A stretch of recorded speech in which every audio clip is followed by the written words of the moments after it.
क्या कभी तुम्हें ऐसा एहसास हुआ है कि कोई तुम पर नजर रख रहा है, लेकिन जब मुड़ो तो वहाँ कोई नहीं होता। बस इसी एहसास से शुरू होती है मेलिसा की कहानी, जहाँ जंगल की शांति सबसे डरावनी आवाज बन जाती है। दोस्तों, कहानी शुरू होती है एक लड़की मेलिसा से, जो शहर की भाग दौड़ से थक कर अब शांति और अपने सपनों की तलाश में एक नए सफर पर निकली है। उसे जंगल के बीच एक फॉरेस्ट रेंजर की नौकरी मिली है। आज उसका पहला दिन है और वो जंगल के उस पुराने लुक आउट टावर की तरफ जा रही है, जहाँ से उसे पूरे इलाके पर नजर रखनी होती है। रास्ते में उसका बॉयफ्रेंड बार बार मैसेज कर रहा था। खोज में उलझी मेलिसा जैसे ही नजर ऊपर उठाती है, अचानक सड़क के बीचों बीच एक आदमी खड़ा नजर आता है। वो घबरा कर ब्रेक लगाती है और गाड़ी रुक जाती है। वो तुरंत बाहर निकलती है, लेकिन वहाँ कोई नहीं। जैसे वो आदमी हवा में गायब हो गया हो। उलझन में वो पीछे मुड़ती है और टिक जाती है। वही आदमी अब उसके ठीक पीछे खड़ा था। मेलिसा उसे टोकती है कि सड़क के बीच खड़े होना खतरनाक है, लेकिन वह कोई जवाब नहीं देता, बस हाथों से इशारा करता है कि उसे बोलने की इजाजत नहीं है। ये अजीब हरकत देखकर मेलिसा असहज महसूस करती है। तभी एक और कार रुकती है, जिसमें सैम नाम का आदमी और उसका दोस्त स्क्रीम मौजूद है। सैम बताता है कि ये उसका साथी है और दोनों जंगल की सुरक्षा पर नजर रखते हैं। मेलिसा की नजर उनके हथियारों पर जाती है। शक होता है शायद ये लोग अवैध शिकार कर रहे हो, लेकिन सैम समझाता है कि ये हथियार वो सिर्फ अपनी सुरक्षा के लिए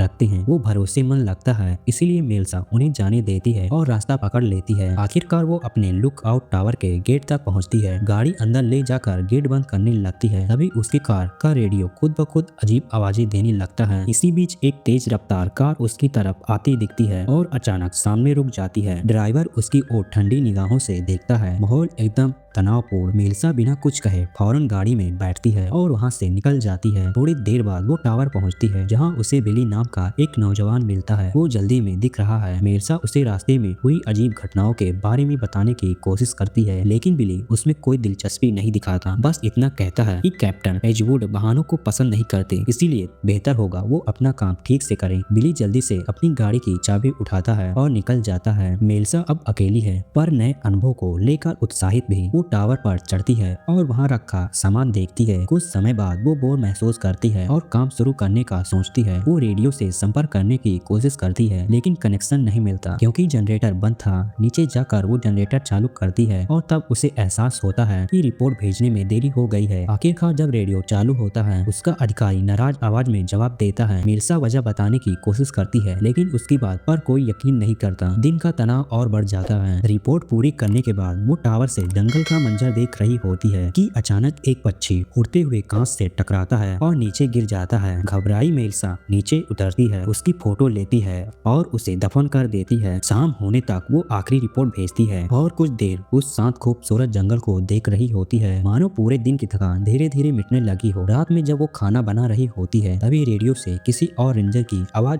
आती है। मेलिसा उत्सुकता से उससे बात करने लगती है। वो रेंजर बताता है कि वह काफी समय से यहीं तैनात है और पहले बिली के साथ भी काम कर चुका था। बातचीत के दौरान वो कहता है कि इस काम के लिए अब बहुत कम लोग बचते हैं जो आते हैं। वे ये तो अपनी जिंदगी में कुछ ढूंढने निकलते हैं या अपनी परेशानियों से भागकर यहाँ पहुँचते हैं। जब वो ये सवाल मेलिसा से पूछता है कि वो यहाँ क्यों आई, तभी कनेक्शन टूट जाता है। मेलिसा गुड नाइट सुनकर रेडियो बंद करती है, हेडफोन लगाती है और सोने की तैयारी करती है। लेकिन तभी आसमान से एक तेज रोशनी की लकीर गिरती है, जैसे कोई चमकीली चीज जंगल के भीतर आ गिरी हो। अगले दिन सुबह मेलिसा कुछ कसरत करती है और नहाने बाहर निकलती है। तभी उसे एहसास होता है कि कोई उसे देख रहा है। बेचैन होकर वो फौरन टावर की ओर लौटती है। झाड़ियों के पीछे से स्क्रीन उसे ताक रहा था, लेकिन उसकी नजर नहीं पड़ती। वो दूरबीन से चारों ओर झांकती है पर जंगल शांत है। वह इसे अनदेखा करके अपनी रिपोर्ट भेजती है और थोड़ा बाहर घूमने का फैसला करती है। रास्ते में उसे जमीन पर एक ट्रैप दिखाई देता है। वह समझदारी से उसे लकड़ी की मदद से निष्क्रिय करती है, लेकिन कुछ कदम आगे बढ़ते ही उसे एक भयानक चीज दिखती है। किसी जानवर की उतरी हुई खाल और उस पर नीले रंग जैसा अजीब खोल लगा है। उसकी सांसें रुक जाती हैं। तभी पास से कोई हल्की आवाज आती है। मेलिसा धीरे धीरे उस दिशा में देखती है और वहाँ पड़ा है एक पुराना टेंट और टूटा हुआ स्पीकर दिखाई देता है। उसने जमीन पर रखा स्पीकर बंद किया और सावधानी से टेंट के अंदर झांक कर देखा, लेकिन कोई इंसान नजर नहीं आया। वह वापस मुड़ने ही वाली थी कि अचानक उसके सामने एक औरत खड़ी दिखी, जैसे हवा से अचानक प्रकट हो गई हो। उस औरत के टांगों पर गहरे जलने के निशान थे और वह टूटी फूटी अजीब सी आवाज में कुछ बड़बड़ा रही थी। मेलिसा तुरंत समझ गई कि वो बुरी तरह घायल है और उसे मदद की जरूरत है। वह वह उसे संभाल कर कंधे का सहारा देकर धीरे धीरे लुक आउट टावर की तरफ ले जाने लगती है। रास्ते में पता चला कि उसका नाम कॉनेली है।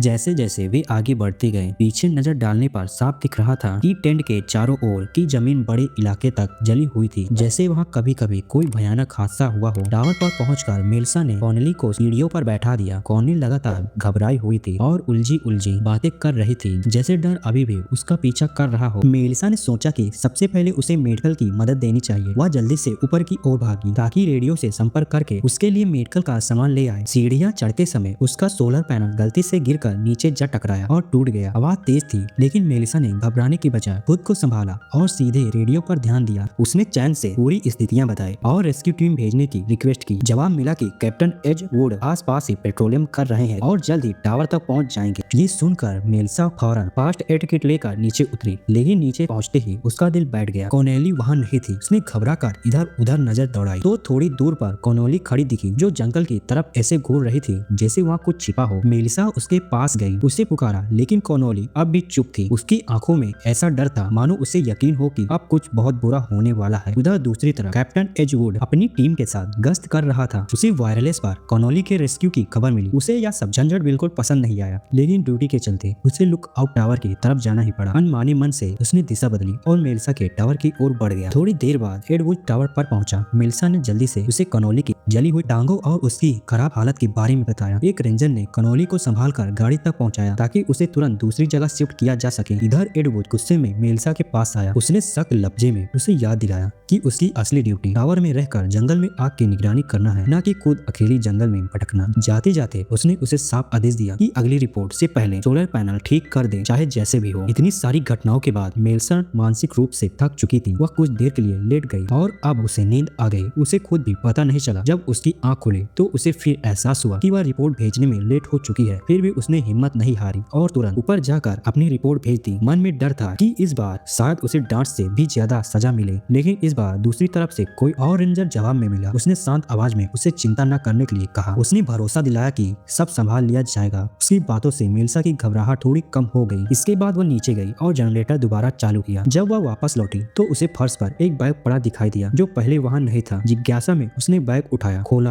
अंदर कई तरह के अजीब अजीब पत्थर थे जो साधारण नहीं लग रहे थे। रात को उसने एक मैगजीन में बैठकर उन पत्थरों के बारे में जानकारी ढूंढने की कोशिश की और साथ साथ कॉनेली के बातों को भी याद करती रही, जो वो बड़बड़ाती रहती थी। तभी रेडियो पर रॉय की कॉल आई। उसे पूरी घटना के बारे में पता चल चुका था। उसने मेलिसा की हिम्मत बढ़ाई और कहा कि अगर वह समय पर मदद न करती तो शायद कॉनेली जिंदा भी न बच पाती। ये सुनकर मेलिसा को पहली बार लगा कि किसी ने उसकी कोशिश को सही मायने में समझा। उसी समय दूर आसमान में एक बड़ा तूफान बनता नजर आया। बादल घिर रहे थे, बिजली चमक रही थी। दूसरी ओर स्क्रीबी जंगल में इधर उधर भटकता दिखाया जाता है। वह जमीन पर झुककर कुछ तलाश कर रहा होता है और तभी उसे एक चमकदार पत्थर मिलता है, बिल्कुल वैसा ही जैसा मेलिसा के बैग में मिला था। रॉय से बात खत्म करके जैसे ही मेलिसा चैन की सांस लेती है, अचानक टावर की लाइट झपकती है और फिर चली जाती है। उसने सोचा शायद आज बहुत थक गई है, इसीलिए बिना ज्यादा झंझट के जल्दी सो जाना ही ठीक रहेगा। वो हेडफोन लगाती है, लेकिन उसी समय उसका फोन बंद हो जाता है। अंधेरे और सन्नाटे के बीच अचानक बिना छुए रेडियो खुद ब खुद चालू हो जाता है। धीमी सी सरसराहट के साथ कैमरे में एक अजीब सी झिझक पैदा हो जाती है। मेलिसा को यह बहुत अनहोनी लगती है। वह धीरे धीरे रेडियो के पास जाती है, माइक्रोफोन उठाती है और पूछती है। कोई हेडलाइन पर कुछ सेकंड तक सिर्फ खड़बड़ाहट सुनाई देती है, कोई जवाब नहीं। जैसे ही वह पीछे हटने लगती है, रेडियो की फ्रीक्वेंसी अपने आप बदलने लगती है। अचानक स्पीकर से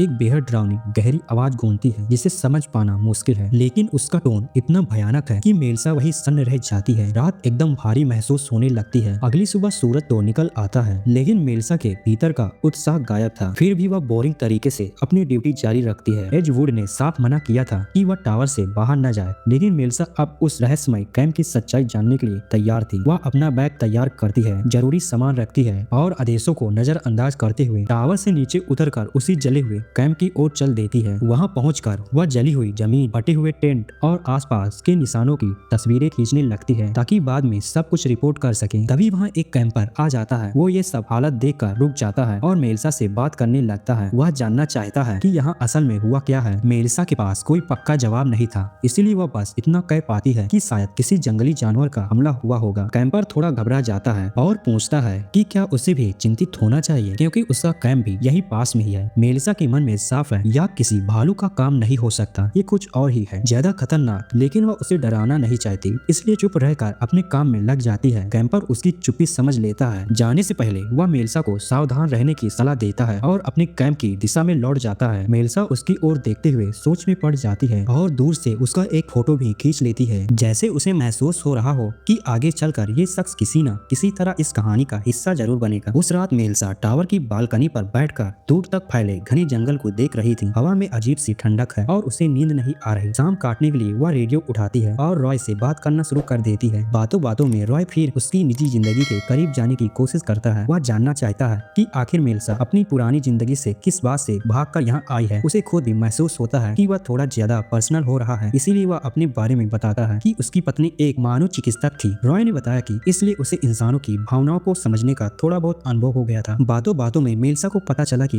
रॉय की पत्नी का हाल ही में निधन हो चुका था। ये सुनकर मेलिसा का दिल भर गया। आखिरकार उसने अपना दिल खोल दिया। उसने बताया कि वह यहाँ इसलिए आई है क्योंकि पुरानी जिंदगी में उसे कुछ नया अर्थ ढूंढना है। वह बिल्कुल खुश नहीं थी वहाँ और उसे लगा था कि इस जंगल में रहकर शायद वो दुख को संभाल पाएगी, लेकिन गहरे मन में उसे पता था वो बस अपनी परेशानियों से भाग रही थी। रॉय ने उसे हौसला दिया, कहा कि डर का सामना करो और वही करो जो दिल को उचित सुकून दे। अगली सुबह मेलिसा ने रोज की ड्यूटी निपटाई और फिर बिना रुके जंगल की ओर निकल पड़ी। वही रहस्यमय शख्स जिसे उसने पहले देखा था उसी इलाके में भटकता नजर आया, लेकिन मेलिसा रुकी नहीं। जैसे जैसे वह आगे बढ़ी अचानक जंगल से डरावनी आवाजें आने लगी। वो आवाजें धीरे धीरे तेज होती गईं, जैसे कोई पीछा कर रहा हो। मेलिसा का दिल धक धक करने लगा। वह घबरा कर भागने लगी, लेकिन भागते हुए उसका पैर जमीन में चिपके जाल में फंस गया। वो छटपटाने लगी, खुद को आजाद करने की कोशिश की, लेकिन पैर में तेज दर्द हुआ और ऊपर से वही भयानक आवाजें फिर से गूंजने लगी। तभी वह रहस्यमय आदमी वहां पहुंच गया। उसने मेलिसा को जाल से बाहर निकाला, लेकिन मेलिसा अब भी उस पर भरोसा न कर सकी। दर्द से कराहते हुए वह मुश्किल से खड़ी हुई और सोचने लगी कि अब तो चलना भी नामुमकिन लग रहा है। आदमी ने तुरंत कहा कि वह उसे टावर तक छोड़ देगा। मेलिसा चौंक गई। उसने तो उसे कभी अपने टावर के बारे में बताया ही नहीं था। आदमी बोला कि तुमने ही बताया था, लेकिन हर बात अब मेलिसा को शक भरी लगने लगी। वह धीरे धीरे पीछे हटने लगी और साफ कह दिया, अब मदद की जरूरत नहीं है। आदमी भरोसा दिलाने की कोशिश करता है, लेकिन मेलिसा सतर्क थी। अचानक उसका गुस्सा भड़क गया। जोर जोर से बोला कि हर हाल में उसे वापस ले जाना ही पड़ेगा। मेलिसा डर गई, लेकिन हिम्मत जुटाई। जेब से बियर स्प्रे निकाला, उसकी तरफ तान दिया। आदमी ने गुस्से में धमकी दी, तुम्हारे पास मेरी वो चीज है जो मुझे वापस चाहिए, चाहे मानो या न मानो, ले ही लूंगा। जैसे ही वह आगे बढ़ा मेलिसा ने स्प्रे मार दिया, लेकिन इसका कोई असर ही नहीं हुआ। आदमी और भड़क गया, स्प्रे छीन लिया और उसे जबरदस्ती चलने को कहा। इसी बीच सैम और बक वहां पहुंच गए। सैम ने झट से मेलिसा को पीछे धकेला। बक आगे आकर उस आदमी को रोकने के लिए डट गया, लेकिन वो आदमी बक की ओर बढ़ता ही गया। बक ने बंदूक चलाई, निशाना चूका। अगले ही पल वो आदमी बक तक पहुंच गया, उसकी गर्दन पकड़ी, जेब से एक अजीब वस्तु निकाली और बेरहमी से उसे मार डाला। ये खौफनाक मंजर देखकर सैम मेलिसा घबरा गए। जान बचाने के लिए कार की ओर दौड़े, अंदर कूदे और स्टार्ट करने लगे, लेकिन जैसे ही इंजन चला वो रहस्यमय आदमी फिर से आ गया। मेलिसा के बिल्कुल पास खड़ा घूर रहा था। कार आगे बढ़ने से पहले उसने अपनी अलौकिक ताकत से गाड़ी रोक ली। मेलिसा ने फटाक से सैम का धनुष बाण उठाया और निशाना साध दिया। आदमी ने कार छोड़ी, धमकी दी, जल्द फिर मिलेंगे। रास्ते में सैम मेलिसा पर बरस पड़ा। कहा था ना यहाँ अजीब खतरनाक लोग हैं। मेलिसा सदमे में थी। वो कौन था? आखिर सैम बोला, कोई साधारण इंसान नहीं, शैतान जैसा प्राणी। मेलिसा और बेचैन हो गई। पूछा, स्क्री कहाँ है? सैम ने कहा, उसी को ढूंढने जा रहे हैं। हमले में वो गायब हो गया। आगे थोड़ी दूर पर स्क्री घायल पड़ा मिला। सैम नीचे उतरा, मदद को दौड़ा। मेलिसा को कार में रहने को कहा, लेकिन तभी वो आदमी वापस आता दिखा। मेलिसा डर से कांपने लगी। हॉर्न बजाया, सैम को चेतावनी दी। कार स्टार्ट करने की कोशिश की, लेकिन इंजन मरा पड़ा। पीछे देखा तो वो उसके ठीक पास दरवाजा झटके से उखाड़ दिया। मेलिसा को पकड़ने वाला था कि सैम ने पीछे से हमला किया, उसे जमीन पर पटक दिया। दोनों में जबरदस्त लड़ाई शुरू हो गई। बीच में सैम ने जेब से चमकदार पत्थर निकाला और दूर फेंक दिया। पत्थर गिरते ही आदमी कुछ पल को टिक गया। सैम ने मौका पकड़ा, उसे पकड़ लिया, गर्दन दबाई। मेलिसा भागी और पास के केबिन में छिप गई, लेकिन आदमी सैम पर भारी पड़ गया, चाकू से घायल कर दिया। सैम से वो चीज छीन ली और मेलिसा की ओर बढ़ा। मेलिसा रेंगते हुए भाग रही थी। वो चिल्लाया, मुझे बस वही चीज चाहिए जो तुम्हारे पास है, मत भागो, जगह नहीं बची, मान जाओ तो शायद छोड़ दूंगा। फिर भी वो पास के टेंट की ओर बढ़ा। वो आदमी सोचता है कि मेलिसा उसी टेंट में छिपी है, लेकिन ये चाल थी। मेलिसा दूसरी तरफ से चुपके से भाग निकली। तभी स्क्री फिर से नजर आया। उसने गुस्से में उस आदमी से पूछा, मेरे साथ क्या किया तूने? आदमी मुस्कुराया और बोला, मैंने तुझे वो तोहफा दिया है जो तेरा इंसानी शरीर कभी न दे पाता। स्क्री ने मेलिसा को चिल्लाकर भागने को कहा और खुद उसका मुकाबला करने लगा, लेकिन वो आदमी बिजली की रफ्तार से उसके पास पहुंचा, लगातार वार किया और स्क्री को धराशायी कर दिया। अब उसकी नजर फिर मेलिसा पर। मेलिसा पीछे हटती रही, भागने की कोशिश की, लेकिन उसकी अलौकिक स्पीड के आगे सब बेकार। कुछ ही पलों में वो उसके ठीक सामने। मेलिसा ने पास पड़ी लकड़ी उठाई, खुद को बचाने की ठानी। मन में बस एक सवाल, ये मुझसे आखिर चाहता क्या है? आदमी बस मुस्कुराया, जैसे उसे पता हो कि मेलिसा अभी अंधेरे में है। मेलिसा ने वार किया, लेकिन उसने आसानी से रोक लिया। उसी पल मेलिसा की नजर उसके हाथ के अजीब तबीज पर पड़ी, या किसी बड़ी चीज का छोटा टुकड़ा लग रहा था। आदमी ने उसके बाल पकड़े और घसीटने लगा। मेलिसा ने जमीन से पत्थर उठाया, उसकी कलाई पर जोर से मारा, तभी टूट गया। आदमी गुस्से से तिलमिला गया, मेलिसा पर झपटा, लेकिन मेलिसा ने उसी पत्थर से उसके सिर पर प्रहार किया। कुछ सेकंडों में उसके सिर से नीला खून बहने लगा। मेलिसा ने मौका पाकर वहां से भागी। पीछे से वो आदमी चिल्लाता रहा। नीले खून को देख क्रोधित हो गया, पीछा किया, लेकिन उसका शरीर कमजोर पड़ने लगा। मेलिसा हाँफते हुए अपने लुक आउट टावर पहुंची, सीढ़ियां चढ़ी, उन अनोखे पत्थरों को छुपाया और सुरक्षा के लिए कुल्हाड़ी उठा ली। तभी टावर में एक अजनबी। मेलिसा डर से सिहर गई, पीछे हटी, लेकिन वो रॉय था, वही जिसे वो रेडियो पर रातें बिताती थी। खुशी का पल टूटा। वो आदमी ऊपर आ धमका, रॉय को जोर का धक्का देकर नीचे फेंक दिया। आदमी अब पत्थर ढूंढने लगा। मेलिसा नीचे रॉय को देखकर रोई, लेकिन हिम्मत जुटाई, बाकी पत्थर उठाए और टावर के नीचे फेंक दिए। आदमी उनके पीछे दौड़ा। मेलिसा कुल्हाड़ी लेकर नीचे उतरी रॉय के पास। रॉय जिंदा था, लेकिन बुरी तरह घायल। उधर आदमी को पता चला ये तो साधारण पत्थर हैं। गुस्से में मेलिसा की ओर लपका। मेलिसा ने कुल्हाड़ी उसके कंधे पर मारी। वो दर्द से गिर पड़ा। मेलिसा थक कर वहीं बैठ गई। तभी पता चला ये प्राणी अपनी चेतना किसी भी शरीर में डाल सकता है। अचानक रॉय का शरीर कांपने लगा, जैसे वो प्राणी उसे कब्जे में ले रहा हो। मेलिसा डर कर कार की ओर भागी, रेडियो पर मदद मांगी, लेकिन क्रीचर ने खुद रेडियो पर बोल दिया। रॉय का शरीर घसीटते हुए वो मेलिसा के पास आया, लेकिन रॉय के गहरे घावों की वजह से प्राणी मजबूर हो गया, शरीर छोड़ना पड़ा। रॉय सामान्य हो गया, सांसें लेने लगा। थोड़ी देर में एजवुड और बेली पहुंचे। एजवुड ने मेलिसा की हालत देखा, सवाल नहीं किया, उसे कार में बैठाया। बिली को लाशों और जगह की जांच के लिए छोड़ दिया। बिली को काला पत्थर दिखा, बिना सोचे वो छू लिया। एजवुड ने कहा, कार में रुको, मैं सामान लाता हूँ। बिली को आदेश दिया, अब तू मेलिसा की पोस्ट संभालेगा, नए एजेंट मिलना मुश्किल है। मेलिसा को लेकर एजवुड चला गया। उधर बिली ने सप्लाई बैकेट में वो अनोखा पत्थर ढूंढ लिया। अंततः में खुलासा हुआ, वो क्रीचर अब बिली के शरीर में घुस चुका है। और इसी भयानक मोड़ के साथ कहानी खत्म होती है। दोस्तों, अगर आपको यह एक्सप्लेनेशन पसंद आया हो तो लाइक करें, कमेंट करें और सब्सक्राइब करना मत भूलें। ऐसी ही डरावनी कहानी के लिए चैनल ज्वाइन करें।